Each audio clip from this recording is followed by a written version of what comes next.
అందరికీ నమస్కారం. ఈరోజు మనం ఓ అద్భుతమైన బంధం గురించి మాట్లాడుకుందాం. అదేంటంటే మన భారతదేశానికి ప్రపంచవ్యాప్తంగా ఉన్న కోట్లాది మంది భారతీయులకి మధ్య ఉన్న ఒక ప్రత్యేకమైన సంబంధం గురించి. అవును, మనం తెలుసుకోబోయేది ప్రవాసీ భారతీయ దివస్ గురించి. సింపుల్గా చెప్పాలంటే ఇది మన గ్లోబల్ ఇండియన్ ఫ్యామిలీని సెలబ్రేట్ చేసుకునే రోజన్నమాట. అయితే అసలు విషయంలోకి వెళ్లే ముందు ఓ ఆసక్తికరమైన ప్రశ్న. ఒకవైపు 100 ఏళ్ల క్రితం మహాత్మాగాంధీగారు మన దేశానికి తిరిగి రావడం, మరోవైపు ఈ రోజుల్లో ప్రపంచమంతటా ఉన్న లక్షలాది మంది భారతీయులు.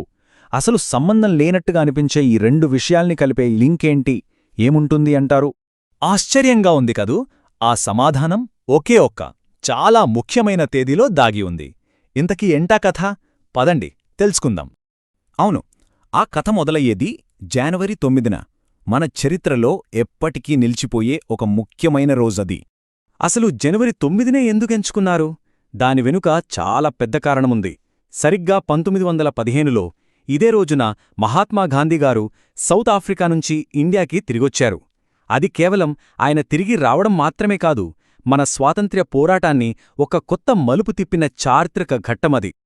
ఈ చారిత్రక రోజుని అధికారికంగా సెలబ్రేట్ చేసుకోవడమనేది 2003లో మొదలైంది. అప్పటి ప్రధానమంత్రి అటల్ బిహారీ వాజ్పేయి గారి ప్రభుత్వం ప్రవాస భారతీయుల ప్రాముఖ్యతను గుర్తించి ఈ వేడుకల్ని ప్రారంభించింది. ఓకే, చరిత్ర గురించైతే తెలుసుకున్నాం కదా. మరి అసలు ఈ వేడుక ఎలా జరుగుతోంది? ఏంటి దీని సంగతి? ఆ వివరాలు ఇప్పుడు చూద్దాం. ఇక్కడొక చిన్న ట్విస్ట్ ఉంది. 2015 వరకు ఈ ప్రవాసీ భారతీయ దివస్ వేడుకల్ని ప్రతి ఏటా చేసేవాళ్లు. కాని దాని తర్వాత ఒక మార్పు తీసుకొచ్చారు. ఈ వేడుకల్ని ఇంకా మీనింగ్ఫుల్గా, ఇంపాక్ట్ఫుల్గా చేద్దామని చెప్పి 2015 నుండి 2 ఏళ్లకొకసారి నిర్వహించడం మొదలుపెట్టారు.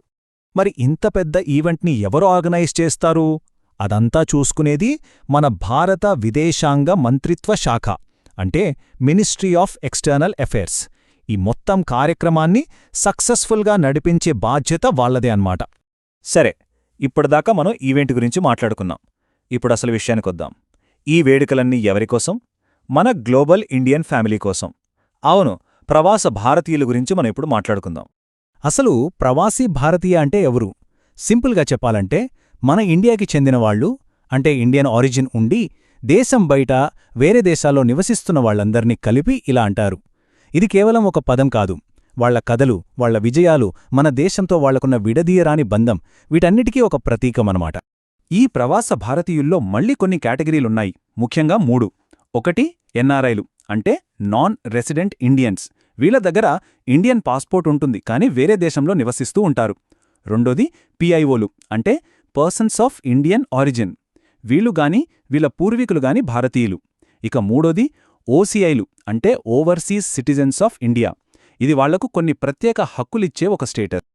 ఈ వేడుకల్లో హైలైట్ ఏంటంటే ప్రవాసీ భారతీయ సమ్మాన్ అవార్డ్. ఇది మన దేశం తరపున విదేశాల్లో ఉన్న భారతీయులకు ఇచ్చే అత్యున్నత గౌరవం. వాళ్ల అద్భుతమైన సేవలకు, విజయాలకు దక్కే ఒక పెద్ద గుర్తింపు. ఇంత గొప్ప అవార్డుని సాక్షాత్తు మన రాష్ట్రపతి చేతుల మీదుగా అందిస్తారు. ఎవరికి పడితే వాళ్లకివ్వరు. కమ్యూనిటీ సర్వీస్, చారిటీ వంటివి చేస్తూ ప్రపంచవ్యాప్తంగా మన దేశ గౌరవాన్ని పెంచిన వాళ్లని ఈ అవార్డుతో సత్కరిస్తారన్నమాట. సరే, ఇదంతా బాగానే ఉంది. కాని అసలు ప్రవాస భారతీయులు మన దేశానికి ఎందుకు ఇంత ముఖ్యం? వాళ్లతో సంబంధాలు పెంచుకోవడానికి మన ప్రభుత్వం ఎందుకు ఇంతలా ప్రయత్నిస్తోంది? దాని వెనక ఉన్న కారణాలేంటో ఇప్పుడు చూద్దాం. ఇప్పుడు నేను చెప్పబోయే విషయం మిమ్మల్ని ఖచ్చితంగా ఆశ్చర్యపరుస్తుంది. ప్రపంచంలోనే అతిపెద్ద డయాస్పోరా, అంటే విదేశాల్లో నివసించే సొంత ప్రజలు అత్యధికంగా ఉన్న దేశమేదో తెలుసా? మన భారతదేశమే. ఒకసారి ఆలోచించండి, ఎంత పెద్ద గ్లోబల్ ఫోర్స్ ఇది. మరి ఇంతమంది ఎక్కడ ఉంటున్నారు? ఎక్కువగా చూస్తే అమెరికా, యుఏఈ, సౌదీ అరేబియా ఇలాంటి దేశాల్లో మనవాళ్లు ఎక్కువగా ఉన్నారు. అక్కడ వాళ్లు ఆ దేశ ఆర్థిక వ్యవస్థలో, సమాజంలో చాలా కీలక పాత్ర పోషిస్తున్నారు. ఓకే, మరి వీళ్లు మన దేశానికి ఎలా హెల్ప్ అవుతున్నారు? ముఖ్యంగా 3 విధాలుగా. ఒకటి ఎకనామిక్గా, అంటే వాళ్లు ఇక్కడున్న తమ కుటుంబాలకు పంపే డబ్బు, రెమిటెన్సెస్ ద్వారా. 2 వాళ్లు మన దేశానికి అనఫిషియల్ అంబాసిడర్స్ లాగా పనిచేస్తూ మన పలుకుబడిని పెంచుతున్నారు. 3 టెక్నాలజీ, అంటే అక్కడ నేర్చుకున్న కొత్త నాలెడ్జ్ని, స్కిల్స్ని మన దేశానికి తీసుకురావడం ద్వారా. ఇవన్నీ కలిస్తేనే మన దేశ సాఫ్ట్ పవర్ అనేది పెరుగుతుంది. చివరగా ఒక్క ప్రశ్న గురించి ఆలోచిద్దాం. ప్రపంచమంతటా విస్తరించి ఉన్న తన కోట్లాది మంది ప్రజలతో ఒక దేశం తన బంధాన్ని ఎలా బలంగా ఉంచుకోగలదు? ప్రవాసీ భారతీయ దివస్ అనేది కేవలం ఒక ఈవెంట్ కాదు.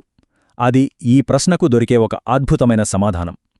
దేశాల మధ్య దూరాలుండొచ్చు, సరిహద్దులు అడ్డురావచ్చు, కాని సంస్కృతి, వారసత్వం, మనం భారతీయులం అనే గుర్తింపు, ఇలాంటి బంధాలు ఎంత దూరమున్నా మనందరినీ కలిపే బలమైన వారధులుగా నిలుస్తాయని ఈరోజు మనకు గుర్తుచేస్తుంది.